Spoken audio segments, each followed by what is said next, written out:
Okay, welcome. I'm really surprised and happy to see so many of you here on what is it today, Wednesday afternoon at 3:30. So I'm really happy to have Brent here and doing his book. And Brent came to us about a year ago. I think so. And he kept, I can't get it done, can't get it done, can't get it done. Yes, you can, yes, you can, yes, you can. And we really encouraged him as much as we could. So when that happens, we're really proud, because it's really hard to do a book. How many of you have published a book in here? Oh, yes, Mr. Ken Gardner. He's done one on my Chagos, and it's beautiful. So it's really hard, isn't it, Ken? Yep. And letting it go is the hardest, so anyway, his friends. So Brent Alexander Cruz holds a Bachelor of Arts degree from Georgetown University, 2 master's degrees, and a doctorate in religious studies from the University of Denver. A writer, demographer, and historian who has spent 37 years pursuing genealogical research. He is a lay member of the Confraternity of the Passion, a fan of the Beach Boys, and a compatriot in the sense of the American Revolution. Descended from a family which settled in Colorado in 1864 and which has rooted for the Denver Broncos since 1960. He is a 9th grade grandson of Capitan Francisco Montes Vigil. So please help me welcome Brent. Yeah. I'd like to thank everybody for coming. This is a nice crowd, and just really, this work has taken many years, and so it's just really nice to reach the point with it where I can share it with people, where it's not just sort of an individual project. And what I'd like to do first, Charlene was kind enough to help me put together some illustrations, and we can go over those, and then I have a few items I wanted to talk about in relation to the book. This, as you can see, is the cover of the book, and I don't know, this is the cover of the book, and the figure there is called La Cruz de la Victoria. It's a very elaborate cross, and I tell the story in that that's the national symbol of Asturias, which is a kingdom in northern Spain. And that cross originated at a great victory in, I believe, 722, when the Christians of Asturias became the only part of Spain that was not conquered by the Muslims. They were able to defeat them facing very, very difficult odds. And keeping on that theme of Asturias, these are, again, a couple of illustrations you'd see in the book. On the left is the flag of Asturias today, which incorporates the medieval symbol. And there on the right is a picture of King Alonso, or Alfonso IX, who is a direct ancestor of Francisco Montes Vigil. So he's if you have Vigil ancestry, then he is your great-grandfather with many, many greats in front of it. Okay, and then people are always interested in heraldry. These are a couple of examples of that from Asturias.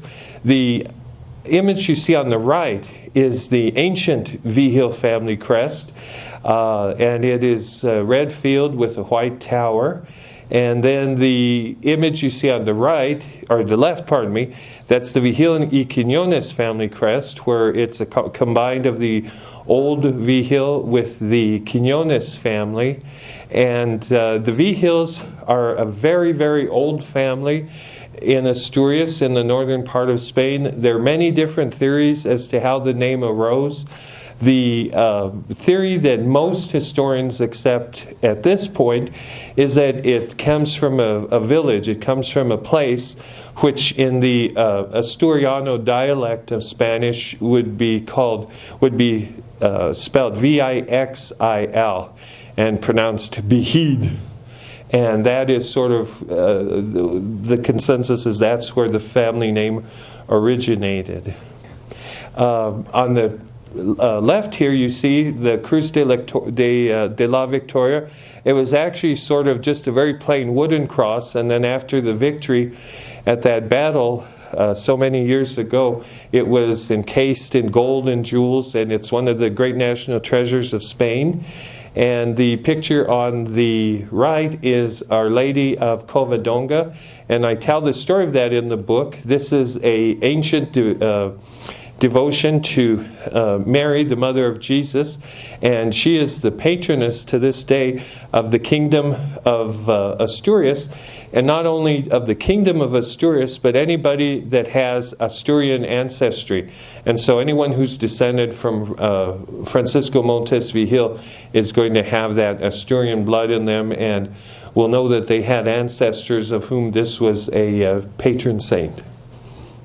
A couple of pictures here. On the left is the Church of San Martin in Cierro in Asturias, and this is the chapel that the Vigil family, the people that came to New Mexico ultimately, that is the church where their family worshipped. And so Juan Montes Vigil II, who we mentioned in the book, the guy that left Spain, came to the New World, chances are that he would have attended Mass and would have prayed at that chapel before he left. And it's still standing, and it's still active.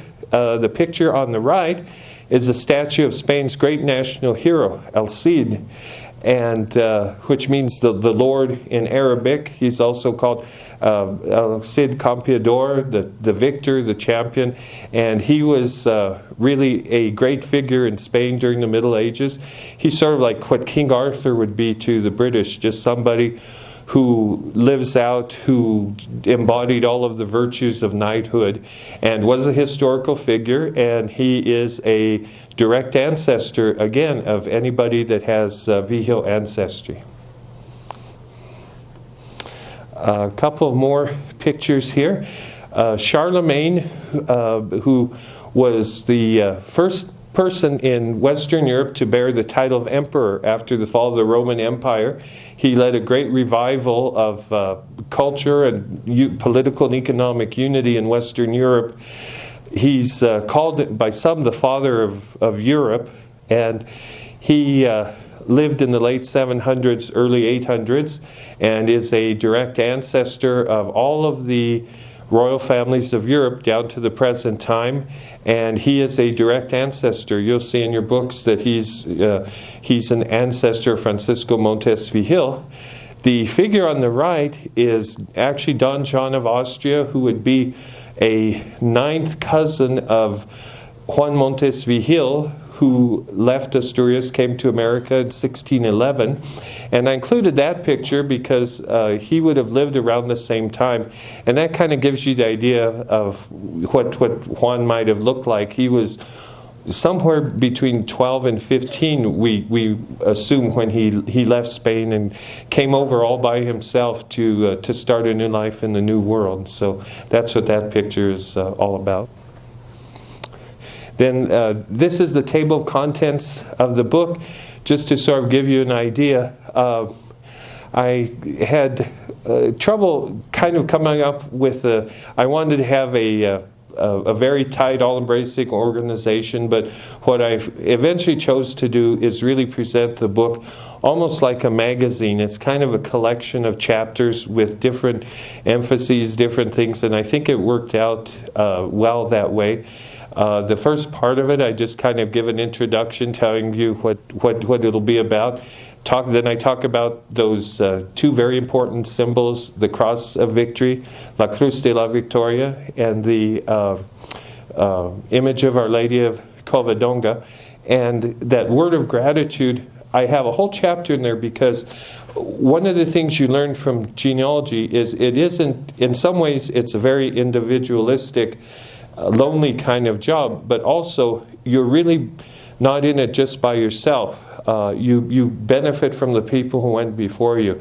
And so I want to take in the book many pages to talk about the people who originally started work on this Vigil line before I was even born, and people who, when I was a kid, were doing work on this line, and my work built on theirs. And so I want to be sure that they get the credit that they deserve, because sometimes genealogists are not very good about that, and it's really kind of unfair. So I mention everybody in there who has helped contribute to get us to where we are today. Then I tell the story of the family from the 1300s, where the records began for this Arguelles and Vigil family, and take it down to 1695 when they came up to New Mexico. Then I present the heart of the book, which consists of 68 genealogical charts, which take the lineage. We start with Francisco and go all the way back to the 300s, 400s, 500s, to actually late antiquity it would be called. And following that, I have a key, as I call it, to the sources cited, because people who are serious about genealogy know that sources are very important. You don't just want to write a book where you say, well, so-and-so is related to so-and-so. You want to include sources so that people who read it can double-check your work and find if there are any errors or corrections, because nothing's ever perfect.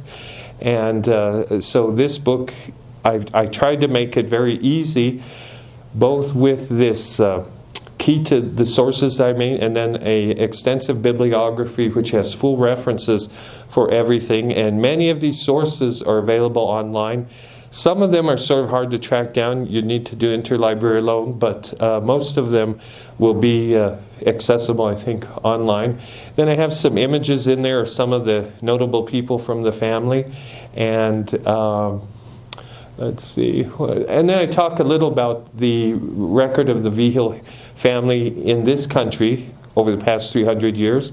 And for me, that was really wonderful, very interesting part of this book, was finding out just how many people of the Vigil family have played a part in American history, and certainly in the areas of politics and in military service. And it's a shame, I could literally have mentioned a couple hundred names, but I just mentioned a few, a couple dozen, I think, in the book. And then I just kind of up by talking about how the family today is really spread into three large groups. There's an extended Vigil family here in Colorado, one in New Mexico, and in California. And as of today, and I checked this myself, there are Vigils in all 50 states and the District of Columbia. So we started out just in New Mexico, in a few counties of New Mexico, and the family's really, really spread. This is a map of Spain in 910, so when the family was getting started. The light area that you see up on the top is the Kingdom of Asturias at its greatest extent. That's another, there are a couple of other Christian kingdoms there that you'll see to the right. The bulk of the peninsulas you can see there, the lower 2/3 or so, was already taken over, had been ruled by the Muslims for about 200 years. And that's just kind of giving you a sense of how the Reconquista, as it was called, began. And Asturias was very important. It was the first kingdom of Spain to be established, but then it was eventually absorbed into the larger kingdom of Leon, and Leon was eventually absorbed into Castile. And so they kind of lost their sense of being independent places. And so down to today, you often hear when people talk of Spain, they'll just talk about Castile and about the Catalan provinces, but this is showing you in the old days that Asturias was important, and that's where Francisco came from. Here's another map showing the Reconquista, how it proceeded. This is something that's unique to Spain's historical experience. It's really a 700-year war against the Muslims that they began right after this Battle of Covadonga in the early 700s, and it went all the way down to 1492 when Ferdinand and Isabella defeated the last kingdom of the Moors, the Muslims, down there in the far south of Spain, Granada. Okay, and now one of the things that a number of people had some difficulty with in the book, and this is just trying to give an illustration of it. In the section where I have the charts, between each relationship where a child is shown, there's a line that goes connecting to the parents, and there'll be a number under that line. in this case here, when you see this Juan Montes Vigil, it says 107-11. And what that means is if you turn to the key to the charts that immediately follows the charts, it'll have a source number 107, and it'll tell you what that is. And then this would be page 11 on that.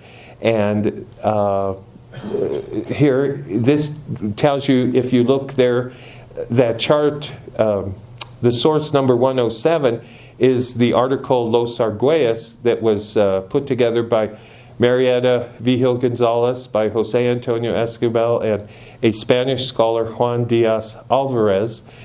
So that's the source. And then when you go to the bibliography, which is at the very end of the book, it's over 20 pages, and that gives you the full reference.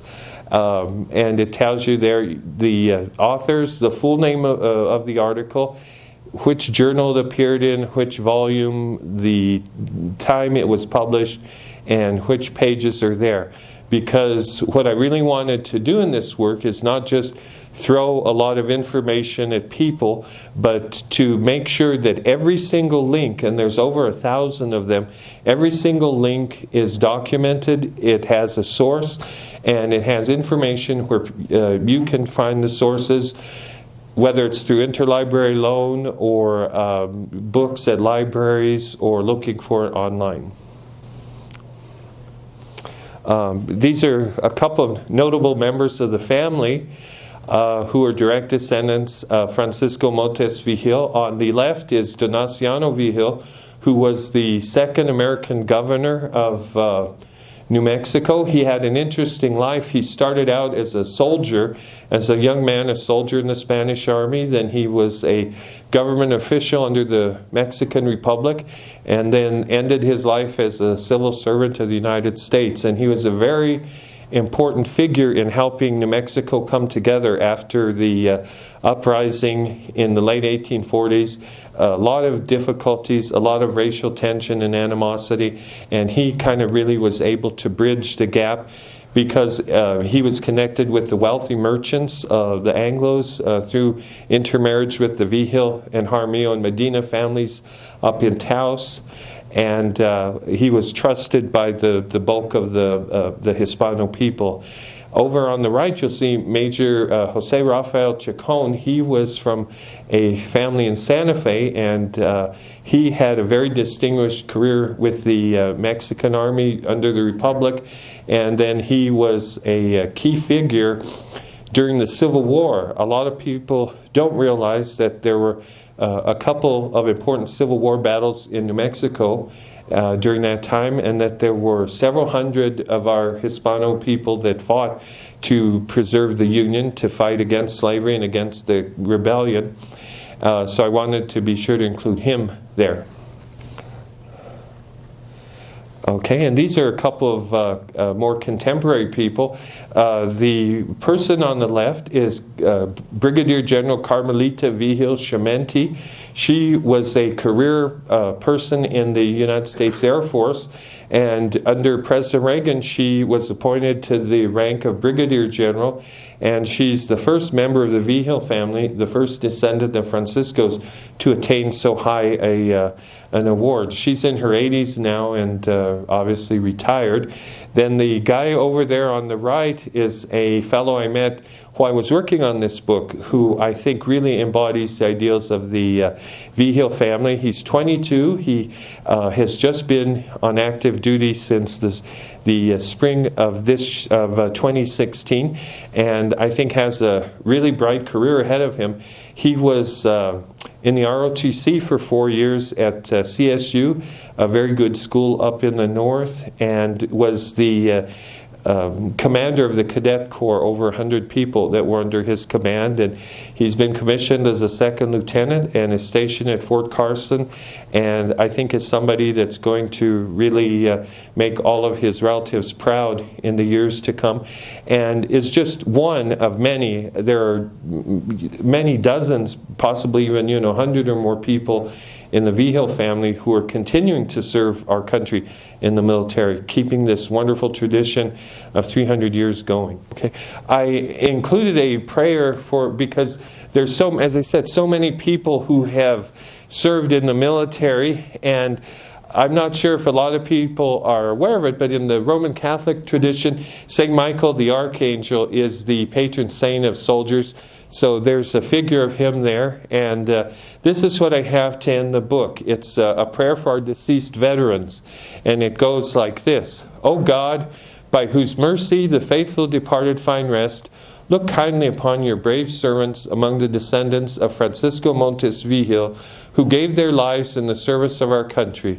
Grant that through the passion, death, and resurrection of your Son, they may share in the joy of your heavenly kingdom and rejoice in you with your saints forever. We ask this through Christ our Lord. Amen. And I just wanted to include that because for me, as I said, I'm a Roman Catholic, and I apologize for those who have different religious views or don't really appreciate religious things. But what I found in genealogy, there's a very deep spiritual part to it. Whether you belong to a church or to a religion or acknowledge anything like that at all, that's just a really wonderful aspect of it. I think that spiritual connection that you find, you really see yourself when you're doing genealogy as a bridge between those who are yet to come and those who have come before. And so that's what I wanted to include with that. So. We'd like to open that's the end of the presentation, but does anybody have any questions for him? So how do you want to look? Vera? No. When I first saw the book, Charlene showed it to me, months ago. I said, where's his sources? That's the first thing I look at. Yeah. Thank you for explaining them now. I understand where your sources. Okay. Yeah. So that question, was really about, we want to be sure about the sources. And if I could, I'd like to just mention a little about that, because most of us who've done New Mexico genealogy haven't really done medieval genealogy. And what you will find, the difficult thing about medieval genealogy, they did not have the church records that we're used to. After the Council of Trent, after the mid-1500s, that's when Catholic parishes started keeping baptismal records, funeral records, marriage records. That was not common practice in the West before that time. And so the main record that you find when you're going back, when you're looking at these families, people that were notable, were donations to the church. And so that is really going to constitute the bulk of the primary sources that are used. And for instance, it's sort of like a big jigsaw puzzle. What you'll find is, say, there'll be a Cistercian monastery in a little valley in Asturias, and they will have records, and it'll say, so-and-so and his wife gave 50 acres or gave a donation of 50 sheep. And so what people have been doing for many, many years, again, building on the work of others, people have been connecting all of those and compiling those. And that is how people have built, really like a crossword puzzle, putting these little links together, where somebody will mention their son, or they'll say this is his father-in-law, this is his brother-in-law. And so it's just like one thing at a time. And that leads to the second really wonderful type of source, which are these lineage books that are compilations. And there are two in particular I'd like to mention that I used for this. One is called the Nobiliario by Barcelos, and that is it lists just about all of the really old families of Spain. It's in the bibliography. And then the other book that's very important is a multi-volume set called Asturias Ilustrada. and it was written in, or published in, I think like the 1750s through the 1760s. And this was a scholar who went through all of the records that he could find, and it's putting together the story of the various leading families of Asturias. And what's very important to remember, this is the difficult thing about genealogy at this time. People were not at all interested in the common people and the average people. So it's really just sort of like the gentry, the aristocracy, the people who would probably be 5% or less of the population who would be recorded, because obviously most people who would have lived at that time wouldn't be in the position to donate gold or land or goods to the church. But that's sort of the source. And then a third one that I want to mention that is very important. Scholars in Spain over the past 20 years or so, there's been a great renaissance, a great interest in history, in medieval history. And so you have people going to books and things that had been long forgotten. Just every month, literally, there are new articles, new books coming out where people are studying these histories and putting out new things. And so if you look at the bibliography in my book, you'll see a great many academic scholarly articles and books that are published in Spain by university presses for the most part. And this is very exciting because these people are spending, like I've done, just hundreds and hundreds of hours, and they are putting family trees together. And a couple of people had asked me if I had found it necessary to travel back to Spain for this book, and I said I would have dearly have loved to, but unfortunately that wasn't within my budget. But because so many scholars and so many people have worked to really put out this stuff, it's been possible to do that from the United States just by visiting American libraries, consulting American collections, and that wouldn't have been true at all. I couldn't have written this book 10 years ago without visiting Spain, maybe even 5 years ago. And so anyone who buys this book, you're going to find, I think, a lot of these names you're going to see like this year, next year, the year after, where people are finding more information and probably finding some corrections and things. But I think that's ultimately exciting because we really, nobody likes to be corrected, but I think those of us that are into genealogy, we want the truth. We want to know what's real, because if we were just going to make up names, we could make up really wonderful stuff. So. Brent, I do have a question. Yes. You mentioned the medieval documents. Where did you find them? I'm working on a Velasco Tobar right now, and I can't pronounce the name. It's O-N-A from Spain. Yes. I cannot find any information to document that family. I see. Other than a book. Okay. Well, what I would suggest is there are a couple of really good sources that are free on the internet. There's Google Books, which has millions of books that are out of the copyrights expired. And there's also a thing called, I believe it's at archive.org, the Internet Archive, where they have some of it overlaps, but there are a lot of sources there. The first thing that you need to do is narrow it down as much as you can, which area you're looking at, which kingdom, which city, and that's really where you start. And the sad reality you're going to find, as I've been doing the research on this book over many years, I have, like all of us, I think, maybe 30 or 40 lines that have been traced back to Spain in the Renaissance.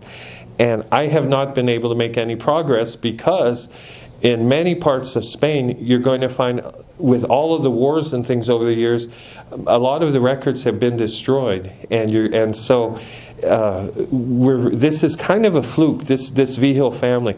I don't imagine that there are going to be many New Mexico families that will ever be able to go back this far, because we had this very wonderful circumstance of a will being found by these researchers, of a Pasajero record being found, that took us in just a couple of steps back to the 1300s. And really, if you can get back to the 1300s, find records of people who were important then, chances are it crumbles.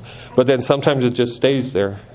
My sister Victoria Lee Peralta Schmidt took 20 years to do her book. Wow, yeah. So we're very proud of her. Yeah. Oh, well, you should be. That's You're right. related to us, by the way. Sure. Any other questions from anybody?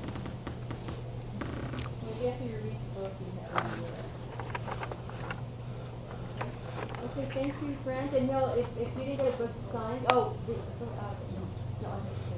we're going to get more books signed if somebody is interested. Okay, thank you, Brent. Okay, yeah, good.